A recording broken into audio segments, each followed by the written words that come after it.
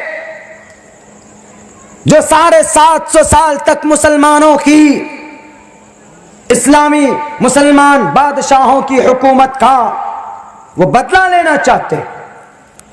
میرے بھائیوں، میرے ساتھیوں، نوجوانوں، آپ کو پتا ہونا چاہیے، ایک ایک مسلمان کے بچے کو معلوم ہونا چاہیے کہ دنیا کے اندر اسلام کی تاریخ کیا، دنیا میں، بھارت میں نہیں، دنیا کے اندر اسلام کی تاریخ کیا، تاکہ کوئی ڈرانے والا پیدا ہو، تاکہ کوئی یہ کہنے والا پیدا ہو اگر آ جائے